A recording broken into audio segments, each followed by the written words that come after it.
Bonjour mes élèves.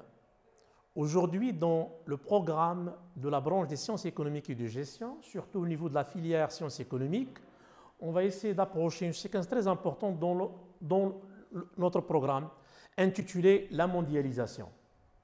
Quant aux objectifs de cette séquence, ils se présentent comme suit.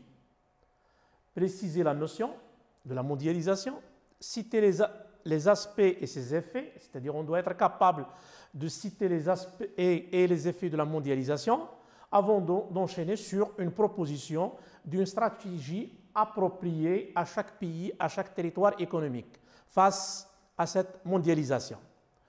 Bon, au niveau normalement du plan de cette séquence intitulée mondialisation, le plan est comme suit. On a comme 1 en chiffre romain notion et manifestation de la mondialisation. On va essayer de présenter la notion de la mondialisation. Puis en 2, c'est les manifestations, la mondialisation au quotidien, développement des investissements directs étrangers, la globalisation financière. Puis on va enchaîner sur grand 2 en chiffre romain, c'est les effets de la mondialisation, qui va contenir les axes suivants, les effets économiques, les effets socio-économiques, puis en 3 en chiffre romain, on aura à traiter, à aborder les stratégies, bien sûr à adopter face à la mondialisation. On aura comme premier élément l'intégration régionale, deuxième élément le développement et la compétitivité économique nationale, puis normalement en 3, vous avez adoption de réformes institutionnelles et juridiques, bien sûr, face à la mondialisation. Bon, au niveau de 1 en chiffre romain, notion et manifestation de la mondialisation, on peut se poser la question suivante. Qu'est-ce que la mondialisation? Qu'apporte-t-elle au monde? Toutes les régions de la planète sont-elles concernées par ce phénomène de la mondialisation? Bon, au niveau de la définition de la mondialisation désigne un processus par lequel les échanges de biens et services, capitaux, hommes et cultures se développent à l'échelle de la planète et créent des interactions de plus en plus fortes entre différentes parties du monde. Cité en 1959 comme concept dans le journal anglais The Economist, puis dans le quotidien français Le Monde, le terme mondialisation fait l'objet depuis de nombreuses années de débats sur les réalités qu'il recouvre. La nature multidimensionnelle du processus ne permet pas une vision unique du concept selon les spécialités, économie, sociologie, politique et philosophie, etc. Donc vous aurez normalement une approche totalement différente, sous un angle bien déterminé, soit en économie, soit en sociologie, soit en politique, soit en philosophie. On peut donner normalement une définition au concept de la mondialisation. Il est maintenant admis que le terme désigne, bien sûr le terme mondialisation, c'est le développement de l'interdépendance au niveau mondial.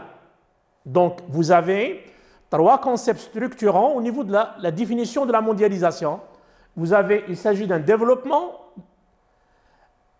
de l'interdépendance, c'est-à-dire des articulations, des transversalités entre les économies, bien sûr à l'échelle mondiale. À partir de cette définition générale, chaque grand courant académique met l'accent sur la dimension qui lui paraît la plus pertinente. Par exemple, certains universitaires, comme Manuel Gastel, se contentent sur le lien entre les dimensions économiques et sociales. Donc il y a une articulation entre les dimensions économiques et sociales pour cet auteur.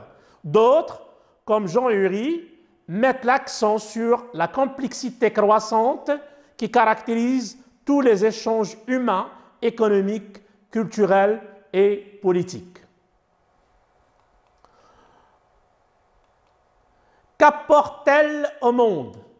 Qu'apporte cette mondialisation au monde? La mondialisation, qui est en vérité accélération de l'histoire, raccourcissement des distances, affaiblissement des frontières et victoire sur le populisme assorti de la sincère 1 milliard d'êtres humains en une seule génération. Toutes les régions de la planète sont-elles concernées par ce phénomène? La mondialisation est au niveau économique un véritable moteur de croissance économique. Il valorise certains territoires dont les États ne sont adaptés au capitalisme. Elle est pour eux une source de richesse. Les États de la triade, les États-Unis d'Amérique, bien sûr, Europe de l'Ouest, Japon, ont retiré les bénéfices depuis longtemps. Mais aujourd'hui, c'est autour des États émergents, ces pays en développement rapide d'Asie, du Sud-Est et d'Amérique latine, et notamment le groupe de BRICS, Brésil, Russie, Inde, Chine et Afrique du Sud, qui ont adopté le modèle, bien sûr, de la mondialisation, de bénéficier de croissance économique forte et de s'intégrer au village global. C'est en grande partie grâce à cette mondialisation, grâce à ce phénomène de mondialisation, que des centaines de millions de Chinois et d'Indiens ont pu sortir de leur extrême pauvreté. Cependant, certains pays restent en dehors de la mondialisation pour des raisons idéologiques. C'est le cas des derniers régimes socialistes qui se font appeler ainsi, mais qu'il faut plutôt assimiler au communisme, à parti unique comme Cuba ou la Corée du Nord. Les pays enclavés, le commerce international se faisant pour l'essentiel par voie maritime, par le biais de porte-conteneurs, les territoires dépourvus de façades littorales ou de ports ne sont pas bien intégrés au dynamisme mondial. Donc, il y a un certain nombre de pays qui ont des entraves face bien sûr, au développement bien sûr, de ce phénomène qui est la mondialisation. Ils trouvent un certain nombre de difficultés d'y intégrer, bien sûr, dans le processus de la mondialisation, soit pour des raisons idéologiques, soit pour des entraves purement à caractère naturel, économique et social. À l'intérieur même de pays intégrés, il peut exister des régions entières qui demeurent très éloignées des flux de la mondialisation et souffrent donc de mal, même de sous-développement.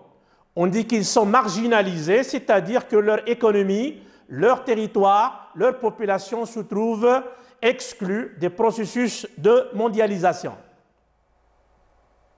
Maintenant, on va essayer d'approcher la notion et manifestation, bien sûr, de la mondialisation.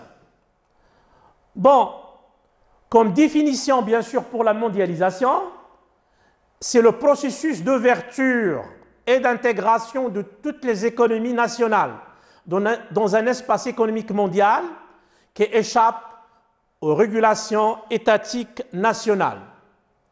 Intégration économique mondiale qui va au-delà de l'internationalisation des échanges de marchandises, de services ou de capitaux et qui se caractérise par une mobilité parfaite, bien sûr, des capitaux et par une concurrence accrue entre les firmes des nations. Bien sûr, la mondialisation, c'est une expansion et l'harmonisation des liens d'interdépendance entre les nations, les activités humaines et les systèmes politiques à l'échelle du monde. Ce phénomène touche les individus dans la plupart des domaines avec bien sûr, des effets et une temporalité propre à chacun. Il évoque aussi les transferts et les échanges internationaux de biens, de main-d'œuvre et de connaissances ou de savoir. La mondialisation, bien sûr, est un processus d'intégration des nations dans un espace économique mondial qui tend à échanger aux régulations étatiques nationales. Donc, il y a plusieurs définitions, bien sûr, qu'on peut retenir pour le phénomène de la mondialisation. Maintenant, après avoir présenté, bien sûr, les définitions ou la définition au pluriel de la mondialisation, on va essayer d'enchaîner sur les facteurs favorisant bien sûr l'accélération du mouvement de la mondialisation. Bon, au niveau de ces facteurs, vous avez les États, vous avez les institutions économiques internationales, le Fonds monétaire international, l'Organisation mondiale du commerce, vous avez les firmes multinationales, vous avez également les organisations non gouvernementales, les ONG, vous avez la recherche d'une production à moindre coût, main-d'œuvre qualifiée, bon marché, en exploitant l'apport des économies d'échelle en économie, la naissance des paradis fiscaux. Il y a une exonération soit partielle, soit totale dans un certain nombre de territoires. L'accélération et l'internationalisation des échanges. L'essor des investissements directs étrangers. La révolution en matière de transport et de télécommunications, en matière de logistique en général.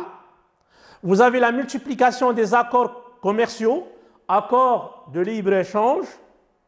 Donc, ce sont des facteurs, des variables qui favorisent bien sûr ce phénomène de mondialisation. Maintenant, on va passer aux manifestations de la mondialisation. Vous avez comme première manifestation ce qu'on appelle la globalisation financière. Donc, il y a l'apparition d'un nouveau concept. Il s'agit de la globalisation financière qui, normalement, c'est la mise en place d'un marché unifié de l'argent au niveau planétaire. Il signifie que les agents économiques, bien sûr, les firmes multinationales, les États, les particuliers, peuvent emprunter aux placiers de l'argent sans limite, où elles le souhaitent en utilisant tous les instruments financiers existants. Donc, au niveau de la globalisation financière, bien sûr, c'est la mise en place d'un marché. Lorsqu'on dit marché, c'est question de l'offre et la demande comme composante. En premier lieu, vous avez bien sûr un prix. Donc, au niveau de la globalisation financière, normalement, c'est la mise en place d'un marché, bien sûr, unifié de l'argent à l'échelle de la planète. Il y a l'intervention des États, des particuliers, puis des firmes multinationales. Bien sûr, les agents ayant un excédent procèdent à des prêts en faveur des agents ayant un besoin. Donc, on aura sur ce marché des emprunteurs et des prêteurs. La globalisation financière, dans une autre, normalement, définition, c'est un facteur de croissance. Notamment, il va nous permettre de chercher l'approvisionnement non pas par des matières premières ou des marchandises, mais l'approvisionnement par des marchandises très particulières. Il s'agit normalement de l'argent. C'est un facteur de croissance, donc toute croissance économique a besoin d'un financement. On peut se procurer de ce financement auprès d'un marché mondial. Donc c'est un facteur de croissance, notamment pour les pays en voie de développement, puisqu'ils vont pouvoir bénéficier d'épargne d'autres pays pour se financer. Donc on peut constater que les pays sous-développés ont un besoin en matière de financement. Ils peuvent chercher un certain nombre de ressources sur le marché financier mondial. Si la libre circulation des capitaux favorise la croissance des pays qui en bénéficient, la globalisation a tout de même un coût, une instabilité plus forte des marchés et la montée de la spéculation. Donc certes, même si la globalisation financière a un certain nombre d'avantages, il a un certain nombre de limites, dans la mesure où le marché mondial sera caractérisé par une instabilité. C'est-à-dire, c'est un marché qui n'est pas stable. Les cours, ils vont augmenter, les cours, ils vont diminuer parfois, ainsi de suite. Puis, on peut assister normalement à l'apparition d'un phénomène, normalement, qui est la montée du phénomène de la spéculation. Donc, on peut spéculer à travers ce marché mondial. Bon, vous avez également les investissements directs à l'étranger. C'est exportation de capitaux dans un autre pays afin de créer une entreprise, de racheter ou de prendre une participation dans une entreprise de ce pays, l'objectif étant d'acquérir un pouvoir de décision effectif dans la gestion de l'entreprise. Par exemple, nous avons un certain nombre d'entreprises européens qui achètent normalement une partie normalement du capital au niveau d'un certain nombre de pays sous-développés.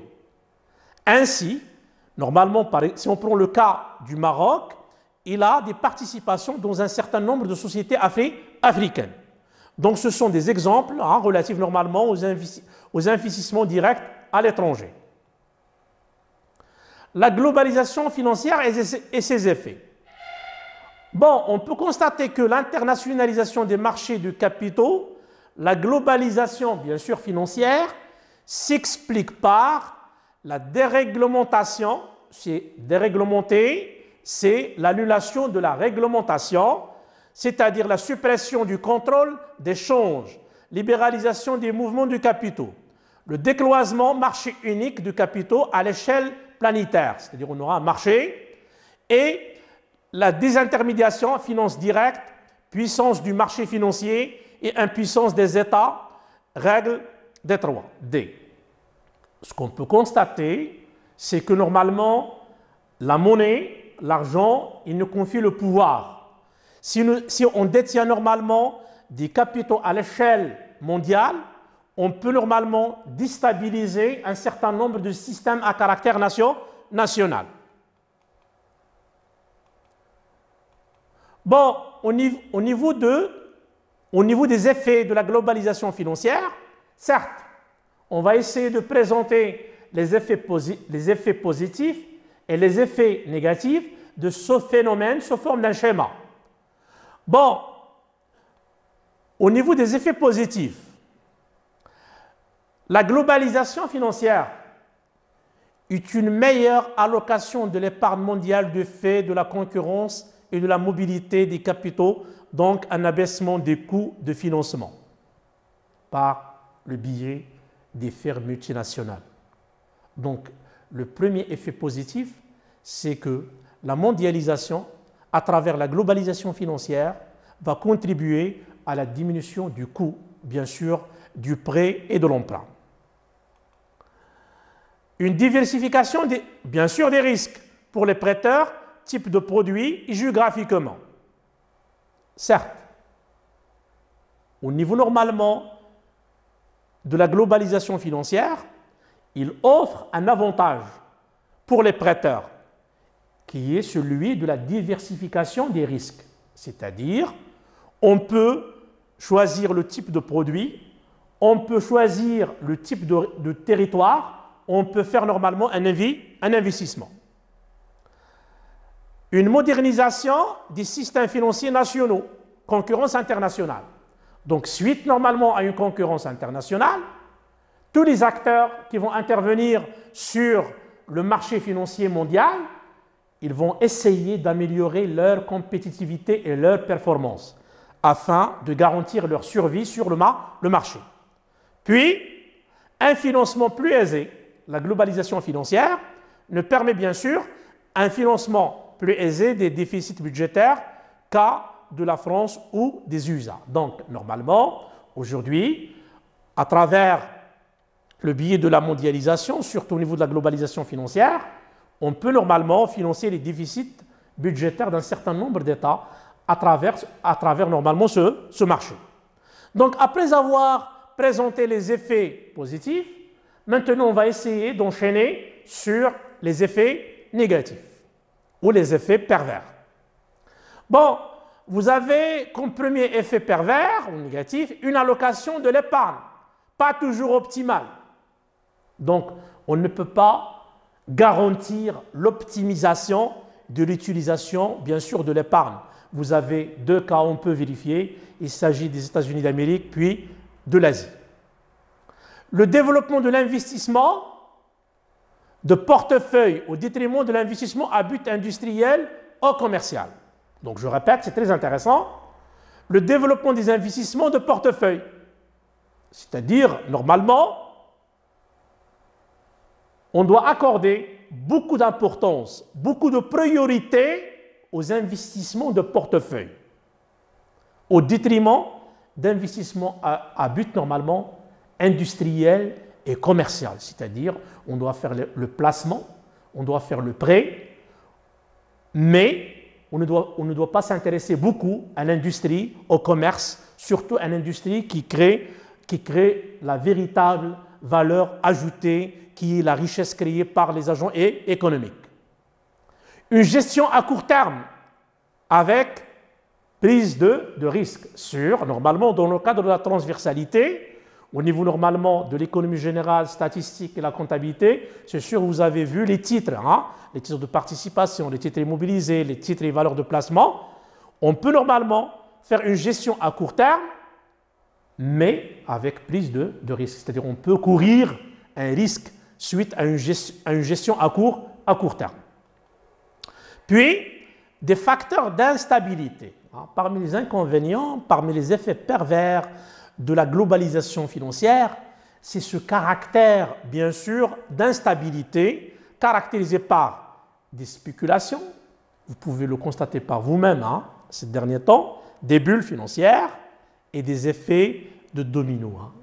Malheureusement, c'est parmi les effets, bien sûr, pervers, négatifs de la globalisation financière. Maintenant, après avoir présenté les effets positifs, les effets pervers, dits également négatifs de la globalisation financière, on va essayer d'enchaîner maintenant sur les avantages et les limites des investissements directs à l'étranger. Bon, au niveau des avantages, ils sont nombreux, mais on va se contenter de quelques-uns. Vous avez les transferts de la technologie vers le pays d'accueil. Aujourd'hui, on peut exploiter, bien sûr, les avantages qu'offrent les investissements directs à l'étranger à travers le transfert, bien sûr, de la technologie. Donc, si on arrive à assurer un transfert de la technologie, automatiquement, on va essayer de changer la structure de la formation du PIB. C'est-à-dire on va donner beaucoup d'importance à l'industrie au détriment d'un certain nombre de facteurs. Donc, le transfert ou les transferts de la technologie en général, ce sont des vecteurs, bien sûr, pour de création de la richesse. Puis, au niveau des EDE, vous avez au niveau des avantages la création ou les créations d'emplois et par conséquent, réduction de chômage. L'épargne d'hier, c'est l'investissement d'aujourd'hui et l'investissement d'aujourd'hui, ce sont des emplois créés pour demain. Donc, la création d'emplois, sûr et certain qu'à travers, normalement, un investissement, on crée des emplois et on réduit, bien sûr, le taux de chômage. La contribution à la croissance économique. Pour booster la croissance économique, on doit normalement investir. Il y a encore, au niveau des avantages, l'augmentation des exportations et donc réduction du déficit commercial. Suite normalement aux investissements directs à l'étranger, on peut augmenter notre capacité de production, on aura un excédent qui sera dédié aux exportations. Puis, il y aura une entrée de devises, bien sûr, et donc amélioration de la liquidité du marché monétaire.